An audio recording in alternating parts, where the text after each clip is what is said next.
오늘 우리는 이 시대를 이기게 하시는 하나님의 길은 능력이다라는 사실에 대해서 함께 생각하는 가운데 있습니다. 사실 우리는 우리 시대를 보면서 우리가 너무나 연약하다라는 사실을 절감할 수밖에 없습니다. 그리고 우리의 힘으로는 안 된다 하는 사실도 더 깊이 깨달을 수밖에 없고, 이런 일들로 때로는 낙심하기도 하고 실망하기도 하고 의기소침해지기도 하는 순간들이 우리에게 있음을 고백하지 않을 수 없습니다. 저 자신도 그와 같은 순간들을 여러 차례 경험을 하면서 어떻게 해야 될까 고민도 하고 기도도 했습니다.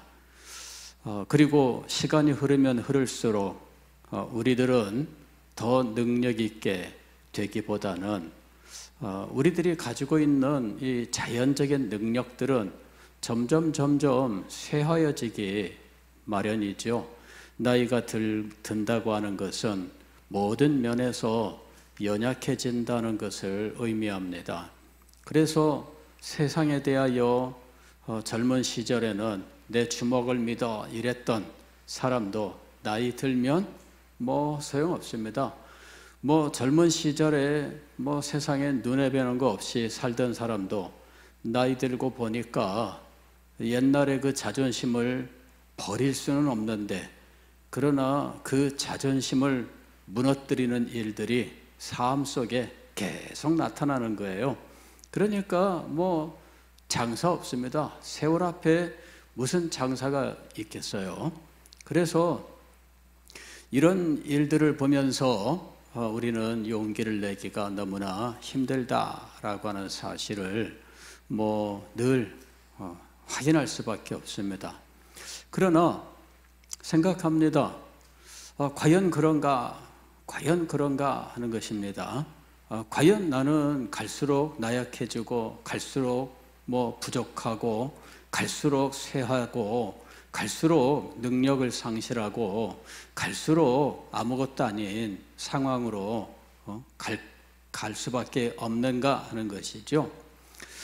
사실 제가 몇 년 전부터는 청년들에게 메시지를 전하고 학생들에게 메시지를 전할 때 그 젊음에 대하여 말씀을 전하고 했었던 그런 일들이 어느 순간 저한테 적용이 될 때 저는 젊지도 않다라고 하는 것, 이런 것들이 제가 전했던 이 메시지를 부인하는 상황이 되는 거예요. 아니면은 전했던 메시지가 저를 낙심하거나 저를 배척하는 상황이 되어버리는 거죠.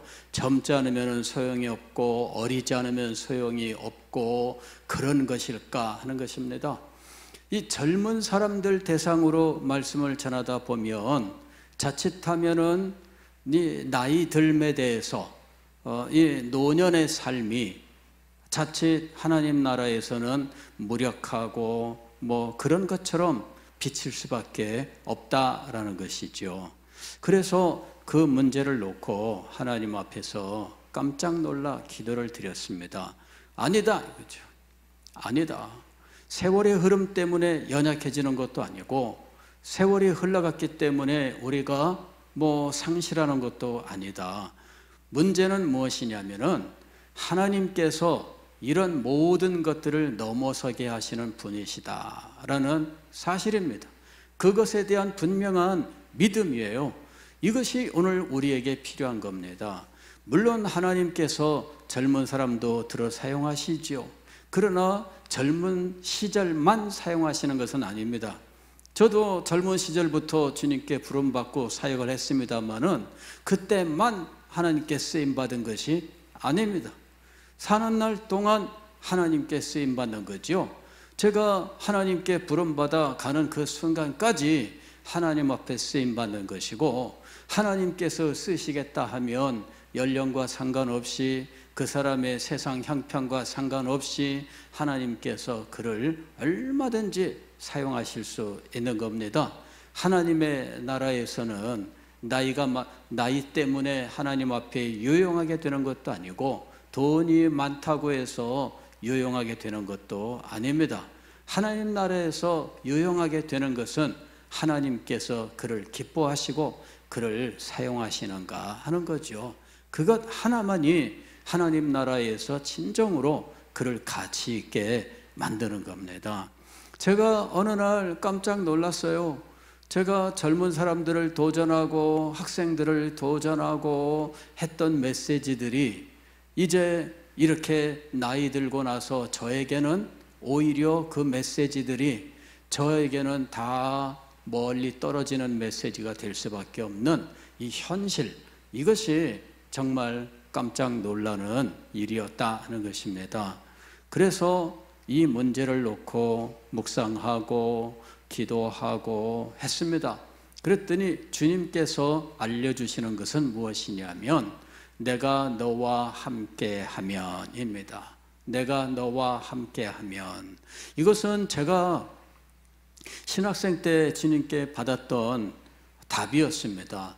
제가 신학교 입학할 때 1년 동안 기도했던 기도의 제목은 제가 이제 이 신학교에 들어가서 이제 교역자가 되면 당연히 이제는 제가 모교회를 떠나서 이제 사역의 길을 가야 됩니다.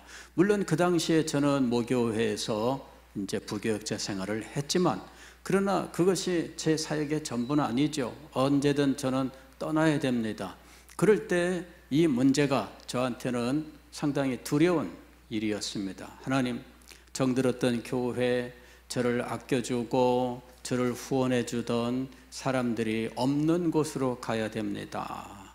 이것이 두려운 문제였어요. 그래서 이 문제를 놓고 주님 앞에 1년 동안 기도를 드렸는데 주님께서 저에게 1년 연말에 답을 주신 것은 무엇이냐면은 내가 너와 함께 하노라 하는 것이었습니다. 내가 너와 함께 하노라. 임마누엘이에요. 그래서 그렇구나. 내가 어디에 가든 사실은 내 모교회를 달고 가는 것도 아니고 모교회에 있는 여러 우리 저를 사랑해 주던 이런 어른들과 함께 가는 것도 아니고 떠나야 되는 건 맞아요. 그러나 어디에 가든 제가 떠나지 않는 분이 있더라는 거죠. 누구입니까? 하나님이시죠. 어디에 가든 저와 함께 하시는 분, 어디에 가든 저를 지원해 주시는 분, 어디에 가든 저를 사랑하시고 저를 인정해 주시는 분, 이분이 저와 함께 하신다라는 것이었어요.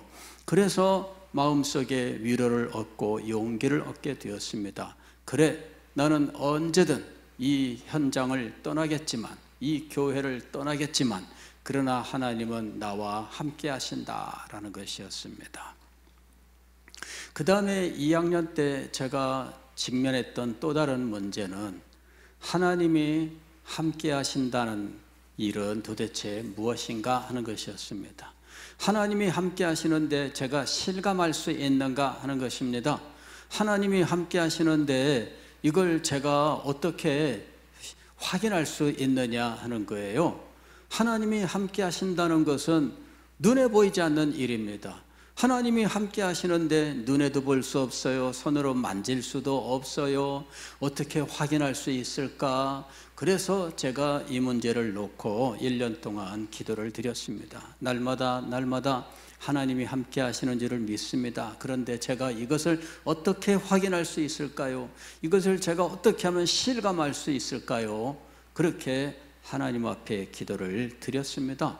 그런데 1년 후에 연말에 하나님께서 저에게 알려주신 답은 무엇이냐면 내가 너와 함께하는 것은 내가 너에게 기도 응답하는 것이다.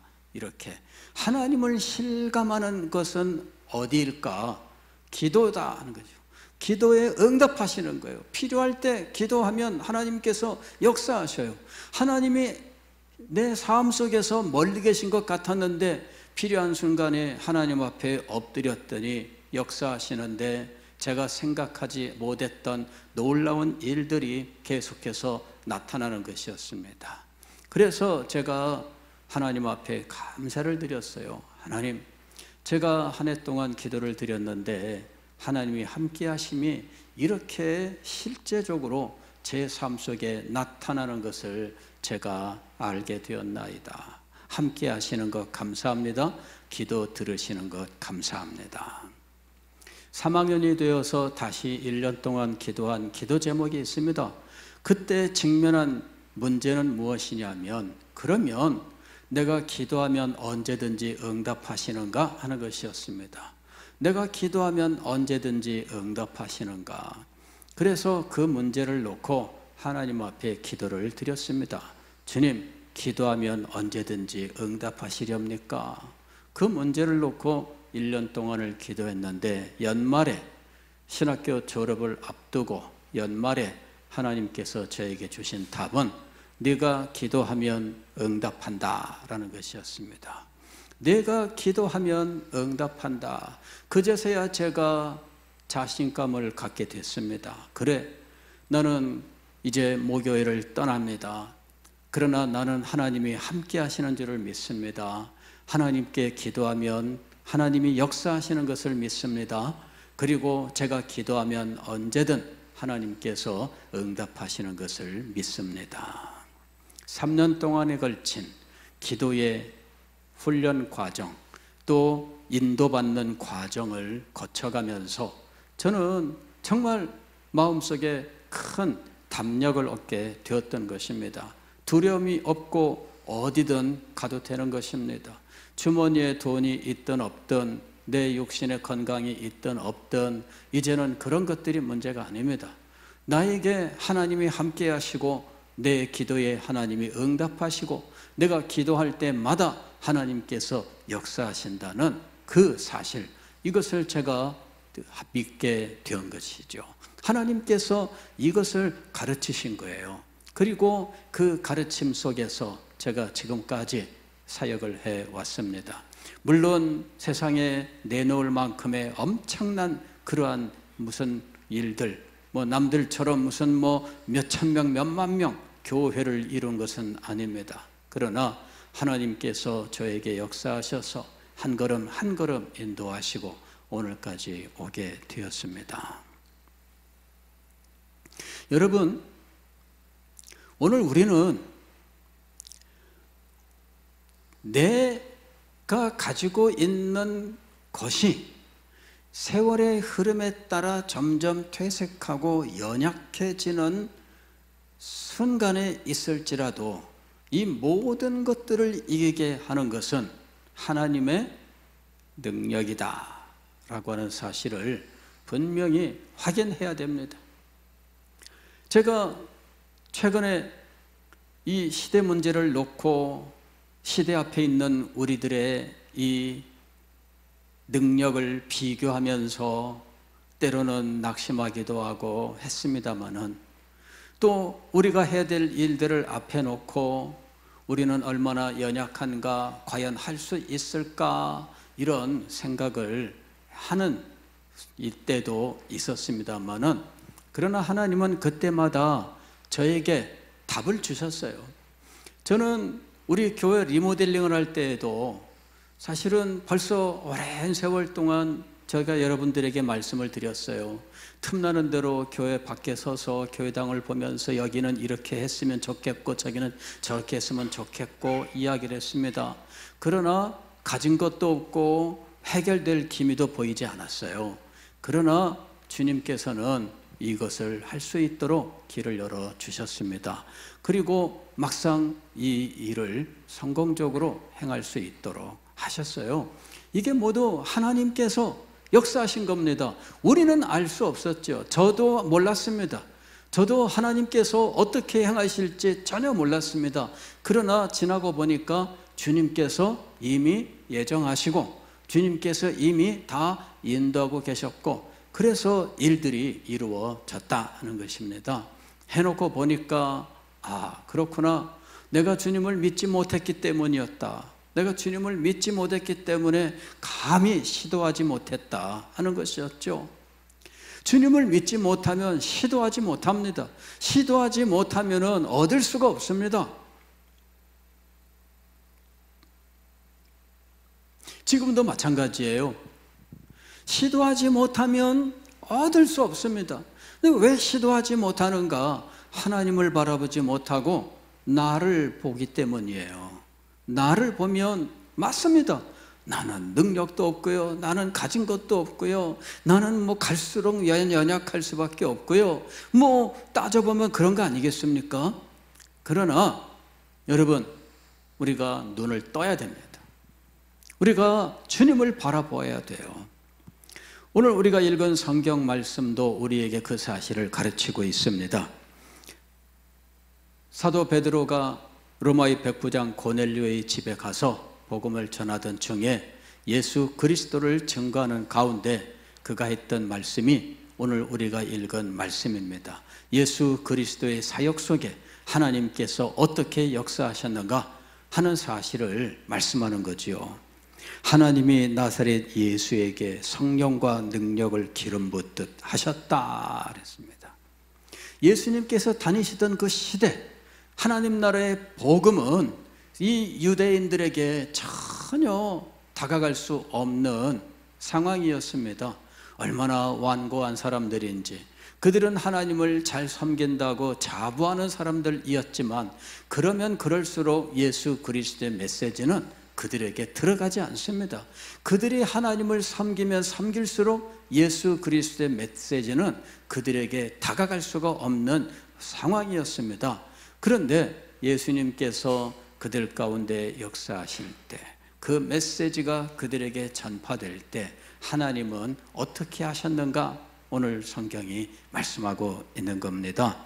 성령과 능력을 기름 붓듯 하셨다는 것입니다.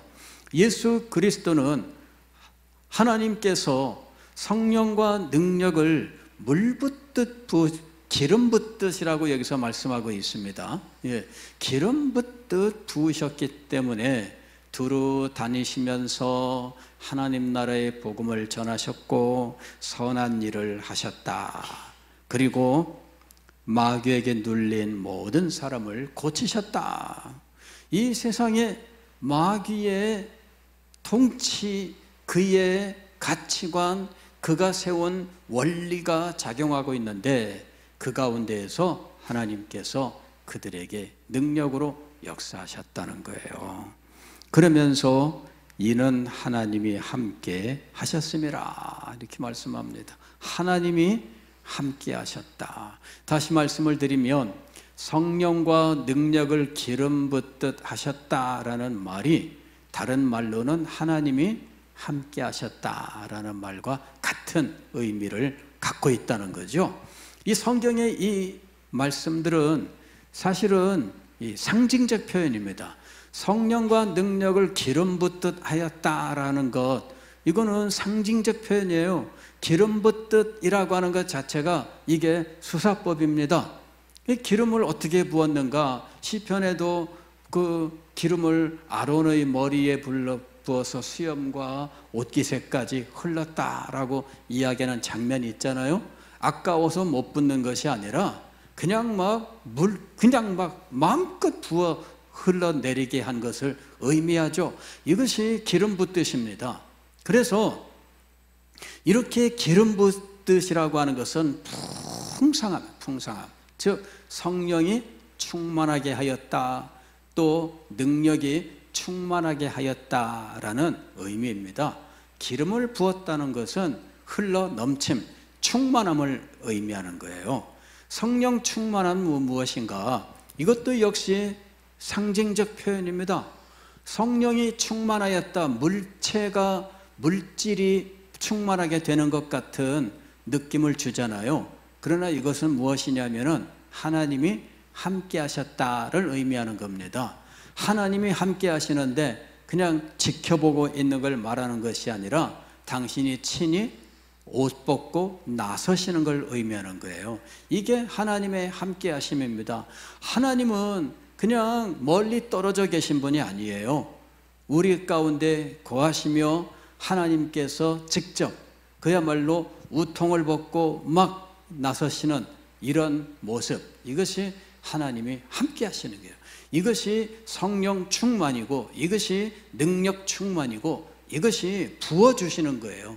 기름 붓듯 하시는 것을 말씀하고 있는 겁니다. 하나님은 그냥 계신 적이 없으십니다. 예수 그리스도께서 내가 아버지께 성령을 받아 너희에게 보내겠다라고 말씀하셨는데, 예수 그리스도도 멀리서 그냥 앉아 계시는 분이 아닙니다. 저는 사도행전을 보다가 스데반이 순교하는 장면에서 스데반이 하는 말, 이게 굉장히 충격적이었어요. 스데반이 뭐라고 말하느냐면, 보라 예수 그리스도께서 보좌에 서신 것을 보노라, 이렇게 이야기를 합니다. 서신 것을 보노라. 저는 이제까지 사도신경을 고백하면서 하나님 우편 보좌에 앉아 계시다가, 물론 이는 예수 그리스도의 영광스러운 이 신분에 대한 표현이지만, 그러나 앉아 계시다가 라고 하는 말과 서신 것을 보노라 하는 말이 어느 순간 딱 부딪히면서, 예수님께서는 하나님 우편 보좌에 앉으신 권세자이지만 그러나 가만히 보좌에 앉아 계신 분이 아니셨다. 당신의 종들이 지상에서 역사하실 때 예수님께서는 함께 하시고 일어서신 분이에요. 심지어는 당신이 달려오신 분입니다. 마게돈 이 다메섹으로 달려가던 이 사도 바울을 고꾸라뜨리실 때 예수님께서는 보좌에 앉아 계신 것이 아니라 그냥 달려 내려오신 거예요. 그렇게 해서 사울을 엎어뜨리신 거죠. 이것이 예수님의 사역입니다. 예수님이 승천하신 이후에 우리를 떠나셨는가? 그렇지 않습니다. 성령을 부으셨는데 성령은 곧 예수 그리스도의 영으로서 우리에게 역사하고 계시는 겁니다. 예수님은 결코 우리를 떠나시고 멀리 계셔서 그냥 안타까워서 가만히 계셨던 이런 분이 아닙니다. 어찌할 줄 모르고 그냥 할 바를 모르는 그런 분이 아닙니다. 저는 스데반이 순교할 때 서신 것을 보노라 라고 이야기하는 장면에서 충격을 받았고, 그리고 이제 사람들을 데리고 다메섹으로 가는 사울에게 나타나서 그를 거꾸러뜨리는 모습에서 깜짝 놀랐습니다. 주님께서 가만히 계셨다고요? 주님께서 보좌에 앉아서 편안히 계셨다고요? 아닙니다. 주님께서 그냥 말씀만 하시고 니들 알아서 해라 그러셨다고요? 아닙니다. 주님께서 나타나셨어요. 직접 개입하셨어요. 우통을 벗고 나서시는 이런 모습을 오늘 우리는 볼 수가 있는 겁니다. 이것이 능력입니다. 이것이 상징적으로 혹은 수사법적으로 혹은 비유적으로 표현되어 있는 것이죠. 능력이 나타나면 주님께서 그 자리에 나타나서 주님께서 역사하시는 것을 의미하는 겁니다. 그것이 우리에게 있느냐 하는 것입니다. 그러면 되는 겁니다. 그러면 되는 겁니다. 어떻게 그런 일들이 우리에게 임할까? 우리가 지금 주님 앞에 기도해야 될 것이 바로 그것입니다. 주님께서는 성령이 임하는 그것은 하나님의 약속이니 약속을 기다려라. 제자들은 그 기다림을 무엇으로 이해했다고 우리가 생각했습니까? 기도하는 것으로 이해를 했다라고 말씀을 드렸습니다. 오늘 우리가 기도해야 될 이유가 바로 거기에 있습니다. 우리 가정을 위해서나 혹은 우리의 삶을 위해서나 우리의 교회를 위해서나 주님께서 우리와 함께 하시고 주님께서 우리의 삶 속에 달려오셔서 역사하시는 것이 정말 필요합니다. 오늘 이 밤에 우리의 삶 속에 달려오시는 우리 주님, 그리하여 능력으로 역사하시는 우리 주님을 만나는 귀한 밤이 될 수 있기를 바랍니다.